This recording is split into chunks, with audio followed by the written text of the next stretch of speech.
느헤미야 말씀 우리가 함께 나누고 있습니다. 느헤미야 하면 탁월한 지도자라고 할 수가 있습니다.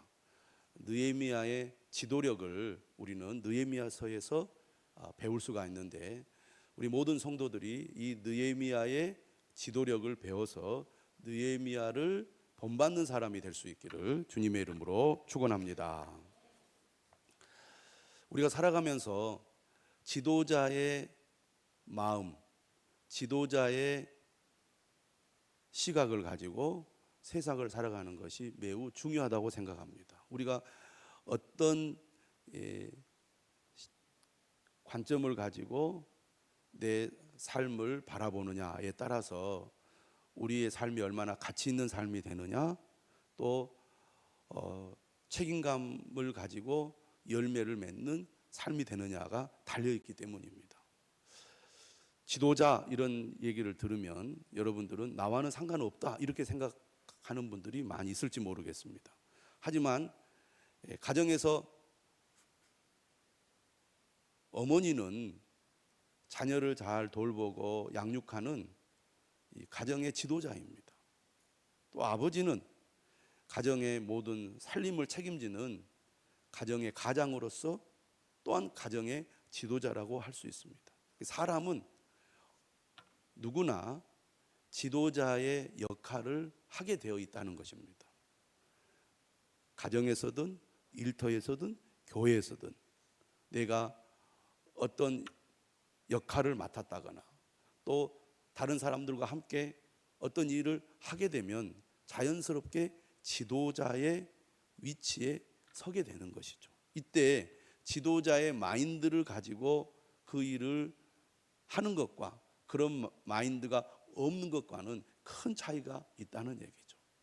그런 의미에서 저는 우리 모든 성도들이 나는 지도자다, 나는 리더다, 이런 의식을 가지고 삶을 바라보고 또 세상을 살아가야 될 줄로 믿습니다. 한번 따라서 하겠습니다. 나는 지도자입니다. 나는 리더입니다. 예. 그런 의식을 오늘 본문을 통해서 분명히 가지시면 좋겠습니다. 느헤미야는 어떤 사람입니까? 느헤미야는 유대인이지만 페르시아 제국의 왕의 총애를 받은 술관원이었습니다. 그래서 페르시아 이 제국에서 높은 지위에서 왕과 함께 평안한 삶을 살아가고 있던 사람입니다. 그런데 그는 고국의 소식을 듣습니다. 하나님의 은혜로 포로에서 고국으로 돌아간 사람들이 세월이 많이 지났을 때 잘 살고 있을 줄 알았더니 성벽이 무너져서 불타고 있다는 소식을 듣고 그는 큰 충격을 받습니다. 하나님의 약속의 땅에 다시 돌아갔지만 우리 민족이 온전한 회복을 하지 못하고 있구나. 나는 어떻게 해야 하나? 나 혼자의 평안한 삶을 계속 살아갈 것인가? 아니면 하나님이 원하시는 대로 우리 민족의 회복을 위해서 내가 헌신할 것인가? 그는 이 두 가지 갈래에서 내가 하나님의 뜻을 위하여 고국으로 돌아가야 되겠다라고 결심을 하게 됩니다. 여러분, 위기의 때 느헤미야 같은 사람이 꼭 필요하죠. 자신만의 편안한 삶을 내려놓고 고국을 위해 힘든 길을 선택하는 이 느헤미야와 같은 사람이 나라에도 또 지역에도 가정에도 교회에도 꼭 필요합니다. 그가 그런 마음을 가질 수 있었던 비결은 어디에 있었을까요? 그는 하나님의 약속의 말씀을 잘 알고 있었기 때문입니다.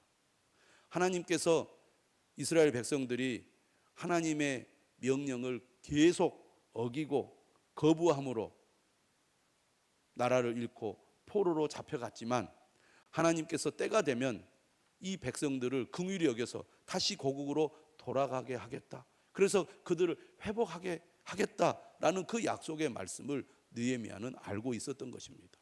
그런데 시간이 지나도 온전한 회복을 하지 못했기 때문에 그의 마음에 우리 민족이 온전히 회복하는 것이 하나님의 뜻인데 내가 무슨 일을 할 수 있을까라는 마음의 소원을 갖게 되었다는 것입니다. 그리고 그런 소원이 생겼을 때 느헤미야는 어떻게 합니까? 곧바로 행동에 옮기지 않고 먼저 하나님께 기도했습니다. 다시 말하면 지도자는 문제의식을 느꼈을 때 그 문제를 해결하기에 행동을 먼저 하지 않고 그 일을 하기 위한 준비를 한다는 것입니다. 무엇이 문제고 어떻게 이 문제를 해결할까를 깊이 생각하고 준비한 다음에 행동에 옮기는 것이 올바른 지도자의 자세라는 것입니다. 느헤미야는 4개월 동안 하나님께 간절히 기도했고 그 기도의 응답으로 하나님의 선한 손이 느헤미야를 도와서 느헤미야는 3번째 귀한 자로 예루살렘에 가게 됩니다. 예루살렘에 도착하자마자 느헤미야는 무엇을 했습니까? 무너진 성벽의 상태를 파악하기 위하여 밤에 홀로 성벽을 돌아보았습니다. 그러니까 지도자는 자신이 해야 할 일이 무엇인지 알고 그 일을 하는 데 있어서 결코 지체하지 않는다는 것입니다.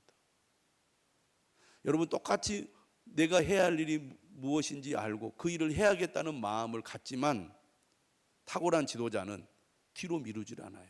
그런데 우리는 어떤 경우가 많습니까? 아이고, 내일 하지, 다음에 하지, 이렇게 뒤로 미루잖아요. 어떤 일을 제대로 못하는 이유 중에 하나가 마음의 생각은 있지만 행동으로 옮기지 않는 데 있습니다. 근데 느헤미야는 곧바로 성벽에 찾아가서 무엇이 문제인지 또 무엇을 해야 할지 생각하고 계획을 세우게 됩니다. 그리고 나서 지도자들과 백성들에게 비전을 제시하죠. 우리가 무너진 성벽을 재건하자. 지도자는 혼자 생각하고 혼자 무슨 일을 하는 것이 아니라 다른 사람들을 움직여서 함께 하게 하는 사람이 리더입니다. 우리가 어떤 일을 나 혼자 하는 것은 잘할 수 있습니다. 그러나 다른 사람과 함께 어떤 일을 하는 것은 어려운 일입니다. 사람들이 다 내 마음 같지 않거든요.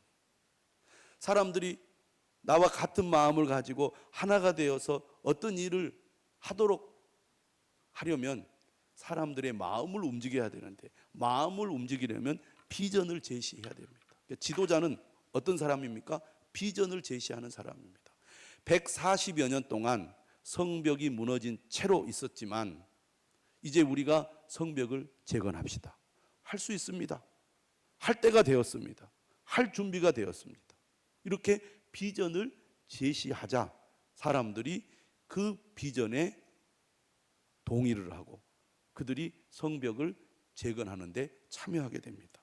그 비전을 제시할 때 어떻게 비전을 제시했냐면 내가 어떻게 여기까지 온조하십니까? 내가 페르시아 제국의 술간원이었지만 어떻게 여기까지 이 1500km가 먼 이 고국 땅에 온조하십니까? 하나님의 선한 손이 나와 함께 했기 때문입니다. 내가 지금 하고자 하는 것은 그냥 나의 의지만으로 내가 이렇게 여러분에게 말하는 게 아닙니다. 하나님이 내게 감동을 주셨고 하나님이 나와 함께 하셨기 때문에 내가 이곳까지 와서 이 일을 할 마음을 가지게 된 것입니다. 그리고 그냥 내가 온 게 아닙니다. 하나님께서 왕의 마음을 움직여서 성벽을 준비할 재료들을 내가 다 갖추었습니다. 이제 우리가 마음을 먹고 행동에 옮기면 이 성벽을 건축할 수 있습니다. 그러니 여러분, 우리 같이 성벽을 건축합시다. 그러니까 백성들이 다 일어나서 합시다 이렇게 된 겁니다. 이처럼 지도자는 준비하는 사람이고 비전을 제시하여 함께 사람들을 움직이는 사람이 리더라고 할 수 있겠습니다. 그리고 그가 일을 시작할 때 어떻게 합니까? 중구난방 어떤 일을 하게 되면 그 일이 오래가지 않아서 중단될 것입니다. 그래서 느헤미야가 취한 것이 뭐냐면 바로 조직입니다. 동시에 사방에서 성벽을 건축할 수 있도록 백성들을 조직하죠. 왜 이 일을 중요하게 여겼느냐? 느헤미야 3장을 보면은요, 이 이스라엘 백성들이 140여 년 동안 무너져 있던 성벽을 얼마 만에 건축하게 되냐면 52일 만에 건축을 하게 됩니다. 어떻게 그렇게 짧은 기간에 그 어마어마한 이 성벽을 건축했을까? 예루살렘 성이 작은 성이 아닙니다. 큰 성입니다. 그 성벽이 어마어마해요. 지금처럼 무슨 중장비가 있는 것도 아닙니다. 다 사람의 손으로 해야 될 일입니다. 어떻게 그 일을 52일 만에 할 수 있었을까요? 체계적으로 조직을 갖추어서 사방에서 동시다발적으로 성벽을 건축했기 때문에 그 짧은 기간에 가능했습니다. 그런데 문제가 뭐였느냐? 성벽을 건축하는 것을 싫어하고 반대하는 사람들이 주변에 많이 있었습니다. 주변 민족 사람들이 싫어했어요. 이 사람들이 끊임없이 끈질기게 방해하고 반대를 했거든요. 그래서 만약에 공사가 지연이 되거나 공사가 길어지면 아마 중도에 포기했을 것입니다. 그래서 숱한 이 반대와 방해를 물리치고 우리가 성벽을 완공하려면 짧은 기간에 성벽을 건축해야 되겠다라고 느헤미야가 판단을 한 것입니다. 4장에 보면은요, 산발랏이라는 사람과 도비야, 이 두 사람이 아주 이 성벽 건축을 방해하고 반대하는 대표적인 인물입니다. 이 사람들이 계속해서 나오는데요, 4장 1절을 한번 보시기 바랍니다. 4장 1절에 뭐라고 이 조롱을 하면서 방해를 하느냐, 이렇게 조롱을 합니다. 이 미약한 유다 사람들이 하는 일이 무엇인가? 다시 말하면 이 사람들은 성벽을 완공하기에는 매우 약한 사람이다. 저 사람들은 능력이 없어서 성벽 건축 못해. 이렇게 조롱을 했습니다. 또 3절에 보면 도비야라는 암몬 사람은 뭐라고 조롱을 하느냐면, 그들이 건축하는 돌 성벽은 여우가 올라가도 곧 무너질 것이다. 그러니까 그들이 성벽을 건축해도 그 성벽은 매우 약한 성벽이 될 거다라고 조롱을 한 겁니다. 여러분, 사람들이 당신 잘할 수 있습니다, 잘합니다, 당신은 능력이 있는 사람입니다, 그런 말을 들어도 할까 말까 하는데, 네가 뭔 일을 하겠어, 너 같은 사람이 뭘 할 수 있겠어 라는 말을 들으면 있던 사기도 다 사라질 거예요. 이처럼 느헤미야가 성벽을 건축하려고 사람들을 모아서 사람들을 동원했을 때 끊임없이 이 주변의 사람들이 반대하고 방해하고 또 이 조롱하고 유혹하고 공격을 해댑니다. 이런 어려움에 봉착했을 때 느헤미야는 이런 어려움을 어떤 방식으로 해결해 가는가? 4절에서 6절의 말씀은요, 바로 느헤미야가 하나님께 기도함으로 문제를 풀어갔다는 것입니다. 4절 이렇게 되어 있죠. 우리 하나님이여 들으시옵소서, 우리가 업신여김을 당하나이다. 느헤미야는 늘 문제와 위기 앞에서 먼저 하나님 앞에 엎드려 기도했습니다. 우리가 느헤미야서를 읽으면서 확인하는 느헤미야는 기도의 사람입니다. 저는 예수 그리스도를 믿는 성도들이 자신이 처해 있는 이 환경 속에서 지도자의 사명을 감당하려면 무엇보다도 느헤미야처럼 기도하는 사람이 되어야 할 줄로 믿습니다. 저는 여러분에게 묻습니다. 여러분은 문제에 부딪혔을 때 무엇을 먼저 하십니까? 저는 느헤미야처럼 기도하는 사람이 될 수 있기를 바랍니다. 7절과 8절에 보면은요, 이 산발락과 도비야 또 여러 사람들이 계속해서 방해를 합니다. 8절에 이런 내용이 있어요. 다 함께 꾀하기를 예루살렘으로 가서 치고 그것을 요란하게 하자. 직접적으로 그들을 공격해서 성벽을 건축하지 못하게 방해하자, 그런 얘기입니다. 이때 느헤미야가 어떻게 했습니까? 9절, 우리가 우리 하나님께 기도하며 또 기도를 했어요. 끊임없이 어려움이 생기니까 어려움이 생길 때마다 느헤미야는 하나님 앞에 엎드려 기도했다는 것입니다. 기도할 때 하나님이 힘을 주시기 때문입니다. 기도할 때 리더는 이런 숱한 어려움 가운데 무너지지 않습니다. 리더가 무너지면 공동체는 다 무너지게 되어 있습니다. 어떤 공동체가 힘을 얻어서 활력 있는 활동을 합니까? 리더가 깨어 있을 때입니다.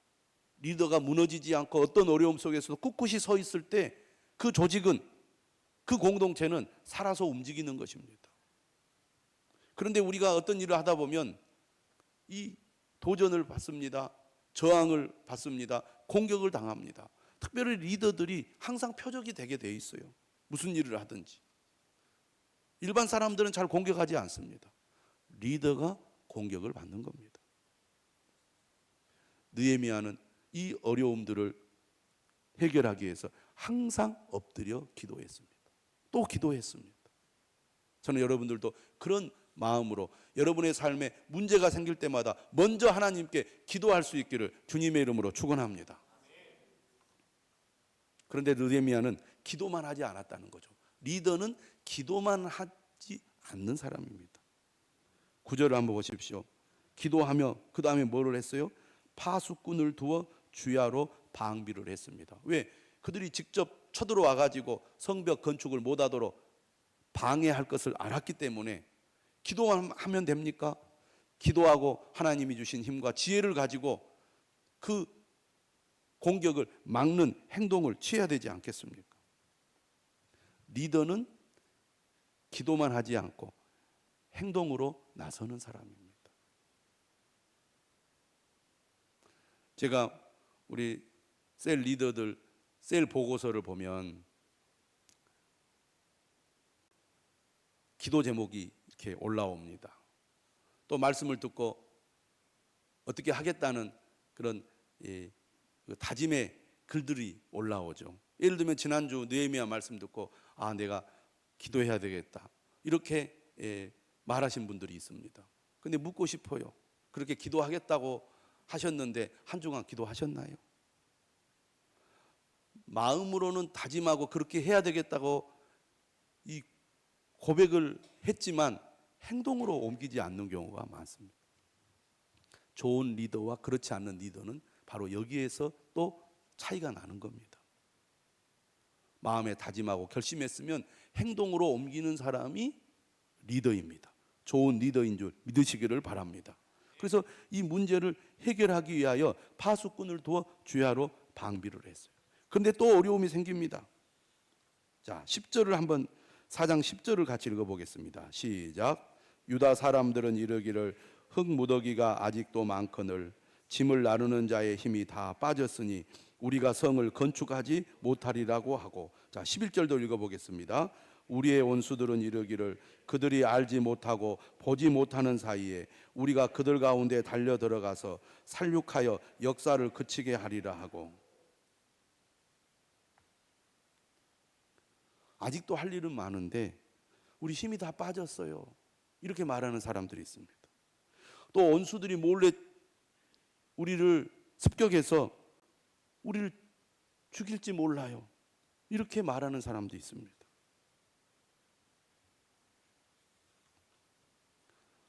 항상 어떤 일을 할 때 어려움이 생기면 부정적이고 비관적인 말을 하는 사람들이 생기게 마련입니다.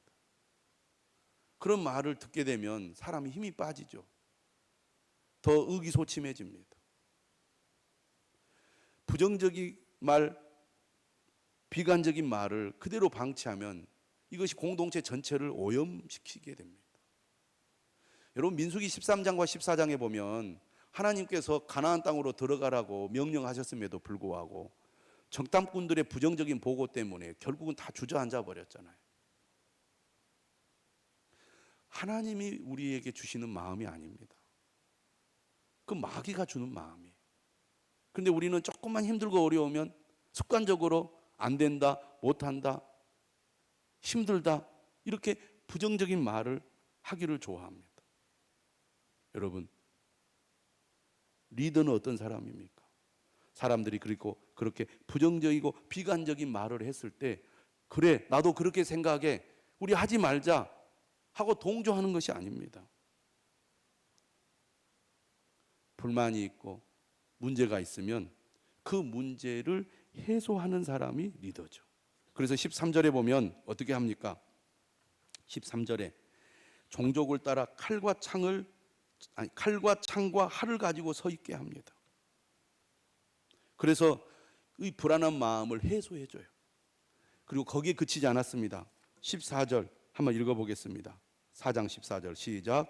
내가 돌아본 후에 일어나서 귀족들과 민장들과 남은 백성에게 말하기를 너희는 그들을 두려워하지 말고 지극히 크시고 두려우신 주를 기억하고 너희 형제와 자녀와 아내와 집을 위하여 싸우라 하였느니라.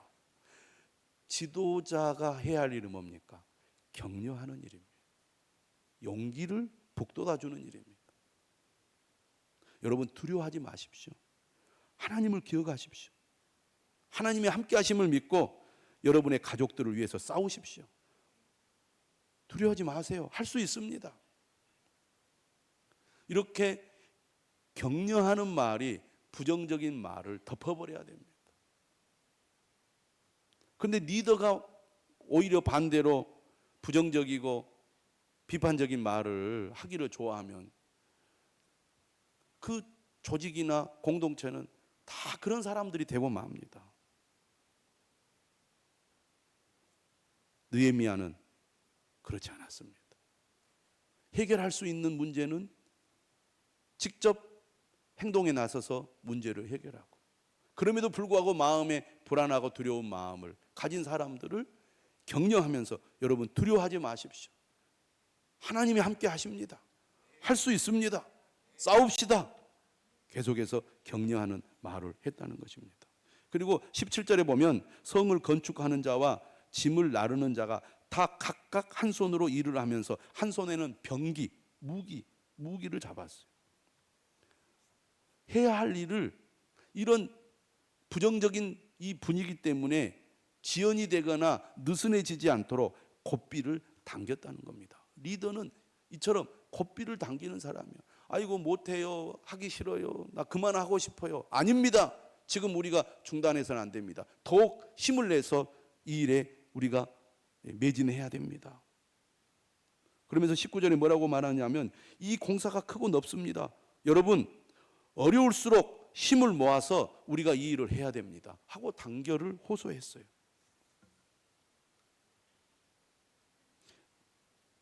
20절에도 또 얘기합니다. 4장 20절 읽어보겠습니다. 시작. 너희는 어디서든지 나팔 소리를 듣거든 그리로 모여서 우리에게로 나오라. 우리 하나님이 우리를 위하여 싸우시리라 하였느니라. 계속 격려를 해. 우리 하나님이 우리를 위하여 싸우시리라. 지도자의 역할은 무엇입니까? 어떤 어려움 속에서도 포기하지 않도록 계속 힘을 내어 사명을 감당하도록 격려하는 사람입니다. 저는 여러분들이 그런 사람이 될 수 있기를 주님의 이름으로 축원합니다. 그런데 위기는요 항상 바깥으로부터 오는 게 아니에요. 내부로부터 와요. 오히려 외부의 공격보다는 내부의 문제가 폭발해서 망하는 경우가 많습니다. 많은 국가의 지도자들이, 많은 나라들이 내부의 위기를 방치해서 망한 경우가 많았습니다. 여러분 사도행전에 보면 예루살렘 교회가 하나님의 은혜로 부흥할 때 박해가 막 심해지잖아요. 사도들이 붙잡혀 가지 않습니까? 그런데 그럴수록 그들이 더 기도하면서 똘똘 뭉쳤습니다. 그런데 내부에 문제가 생기니까요 흔들린 거예요. 사도행전 6장에 보면 히브리파 유대인 과부와 헬라파 유대인들 과부 간에 이 구제 문제로 갈등이 발생했습니다. 이걸 방치했더라면 아마 예루살렘 교회는 더 큰 어려움에 처했을 것입니다. 하지만 그 문제를 단호하게 해결해 나감으로 오히려 더 부흥할 수 있는 초석이 마련이 된 거죠. 여기도 마찬가지입니다. 5장에 보면은 가난한 백성들이 부자들을 원망했어요. 이 어려운 이 처지에 있다 보니 가난한 사람들이 부자들로부터 돈을 빌립니다. 담보로 맡기고 갚을 수 없어요. 그러니까 재산을 이 부자들에게 자연스럽게 빼앗기게 됩니다. 이제 아무것도 남지 않은 상태에 처하게 된 거예요. 그러니 얼마나 불만이 폭발을 했겠습니까? 그 얘기를 듣고 느헤미야가 단호한 조치를 합니다. 부자들에게 말해요. 이자 받기를 그쳐라. 받은 것을 돌려보내라. 그렇지 않으면 우리가 다 망한다 이거예요. 다 망한다. 다 망하면 부자들도 다 망하는 거 아니겠습니까? 그런데 이 느헤미야의 이 촉구에 부자들이 결단을 해서 순종을 해요. 이기적인 욕심을 내려놓는 겁니다. 이기적인 이 욕심을 내려놔야 하나가 되거든요. 그리고 5장 14절에 보면 느헤미야가 솔선수범합니다. 12년 동안 총독의 녹을 먹지 않아요. 월급을 받지 않는다는 겁니다. 지도자가 사람들에게 여러분 우리가 희생합시다, 헌신합시다 이렇게 말해놓고 리더가 지도자가 본인이 본을 보이지 않는다면 누가 따르겠습니까? 이처럼 리더는 솔선수범하는 사람입니다. 먼저 자기를 희생할 줄 아는 사람이에요. 그리고 사람들을 이끄는 사람이 올바른 리더라고 할 수가 있겠습니다. 그런데 이렇게 외부의 이 반대와 공격, 내부의 갈등과 어려움 속에 느헤미야는 얼마나 마음의 짐이 무겁겠습니까? 사람들 앞에서는 우리가 할 수 있습니다. 하나님이 도와주실 것입니다. 여러분 힘내서 우리가 성벽을 건축합시다 라고 했지만 정작 자신의 마음은 매우 힘들었을 거예요. 이때 느헤미야가 어떻게 합니까? 느헤미야가 하나님께 기도해요. 5장 19절에 보면요, 그가 이렇게 기도합니다. 내 하나님이여, 내가 이 백성을 위하여 행한 모든 일을 기억하사 내게 은혜를 베푸시옵소서. 그러니까 자신을 감당하기 위해서 느헤미야는 또 기도하는 거예요. 백성들을 위해서도 기도하지만 그 무거운 짐을 감당하는 가운데 어려움이 계속되니까 느헤미야도 견디기 힘들었던 것 같아요. 그래서 느헤미야는 하나님 앞에 기도합니다. 저는 여러분이 짐이 무거울수록 하나님 앞에 기도할 수 있기를 바랍니다. 지도자는 그만큼 그 책임이 무겁잖아요. 그래서 그만하고 싶은 마음이 들 때가 많이 있습니다. 교회에서도 마찬가지죠. 직분자들이 하나님 주신 사명을 감당할 때 힘에 부칠 때가 많아요. 그래서 한 12월쯤 되면 아이고 내년에는 그만해야 되겠다고, 봉사도 안 하고 싶다고 이런 마음이 듭니다. 대부분의 교회가 다 그래요. 12월만 되면 걱정입니다. 목사님들이 내년에 또 교사 안 한다고 할까 봐, 봉사 안 한다고 할까 봐. 1년간 그냥 하다 보니까 짐이 너무 무거운 거예요. 느헤미야는 어떻게 합니까? 하나님 앞에 기도했습니다. 그래서 그 사명을 끝까지 감당하기 위해서 그렇게 한 거예요. 이렇게 느헤미야는 계속되는 어려움 속에서 어떻게 그 일을 풀어가느냐, 기도하면서 해야 할 일을 해낸 겁니다. 자, 드디어 오늘 본문 우리가 읽은 6장에 성벽 완공 직전에 이르렀습니다. 성문 문짝을 아직 달지 못한 때예요. 성벽을 아무리 제대로 지으면 뭐답니까? 문짝이 없으면 사람들이 다 그리 돌아와 버리니까 문짝을 지어야 되잖아요. 그런데 이 악한 자들이 이 완공이 가까워질수록 더 심하게 방해하고 반대를 해요. 얼마나 끈질긴지 모릅니다. 6장 2절에 보면은요, 만나자고 그래요. 만나자고.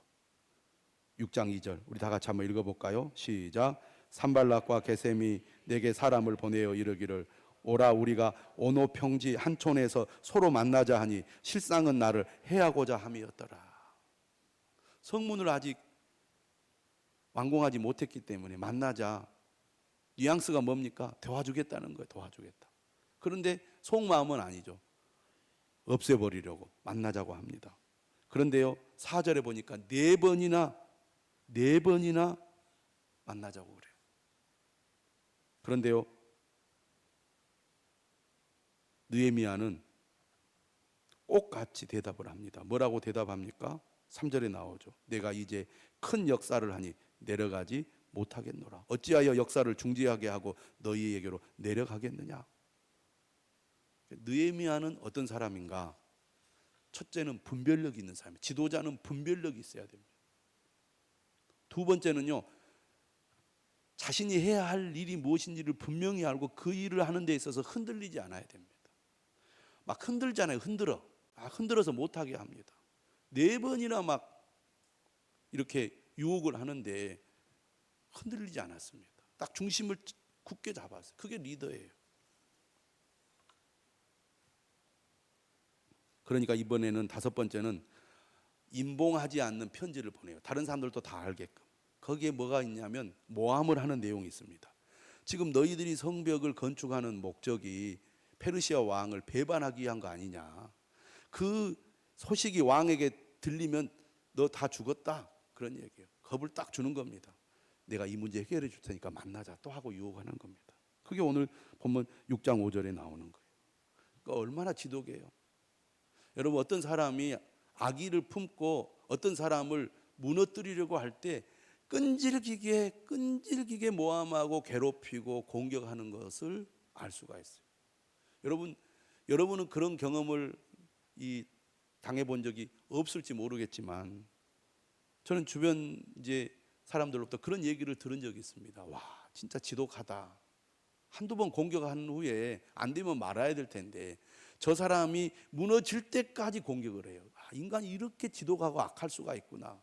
그런 생각을 제가 해보았습니다. 근데 여기 보면은 이 산발랏, 이 도비아, 이 사람들이 그런 사람이에요. 와, 무서운 사람들입니다. 그런데 느헤미야가 그런 숱한 이 방해, 이 공격을 어떻게 물리칩니까? 9절 끝에 보십시오. 따라서 하겠습니다. 이제 내 손을 힘있게 하옵소서. 하나님을 붙들었어요. 하나님을 의지했어요. 하나님께 기도했습니다. 그러자요 포기하지 않습니다. 10절에 보면 스마야라는 이 유대인을 통해서 또 이 유혹을 하고 협박을 해요. 내부의 사람을 매수해 가지고 협박을 합니다. 스마야가 느헤미야를 위하는 척해요. 너 죽이러 오니까 하나님의 전으로 가서 숨어 있자고. 그런데 느헤미야는 그들의 계략이 무엇인 줄 알았어요. 자, 12절 13절 한번 읽어보겠습니다. 시작. 깨달은즉 그는 하나님께서 보내신 바가 아니라 도비아와 산발랏에게 뇌물을 받고 내게 이런 예언을 함이라. 그들이 뇌물을 준 까닭은 나를 두렵게 하고 이렇게 함으로 범죄하게 하고 악한 말을 지어 나를 비방하려 함이었느니라. 느헤미야는 총독이었지만 성전에 함부로 들어갈 수 있는 사람이 아니잖아요. 너 목숨을 건지려면 성전에 가서 숨어야 돼. 느헤미야는 또 오늘 어떻게 이 문제를 이겨냅니까? 14절 읽어보겠습니다. 내 하나님이여 도비아와 산발락과 여선지 노아다와 그 남은 선지자들 곧 나를 두렵게 하고자 한 자들의 소행을 기억하옵소서 하였노라. 끝까지 하나님 붙듭니다. 하나님께 기도합니다. 그래서 결국 모든 방해와 회유를 물리치고 성벽 공사를 완공합니다. 자, 15절 한번 읽어보겠습니다. 시작.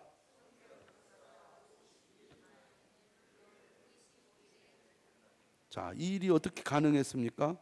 16절 끝에 이렇게 말합니다. 우리 하나님께서 이 역사를 이루신 것을 압니다. 하나님이 이루셨기 때문입니다. 우리 박수로 한번 쳐야 되겠습니다. 네. 여러분 같으면 어떻게 했겠습니까? 느헤미야의 입장에 있다면 쉽지 않았겠죠.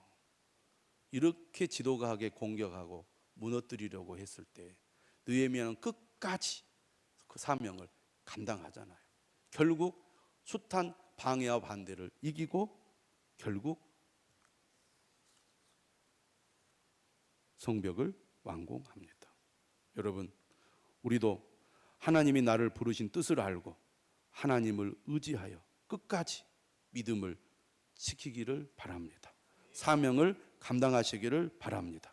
끊임없는 방해와 거짓 또 그 끈질긴 공격에 끝까지 흔들리지 마시기를 주님의 이름으로 축원합니다.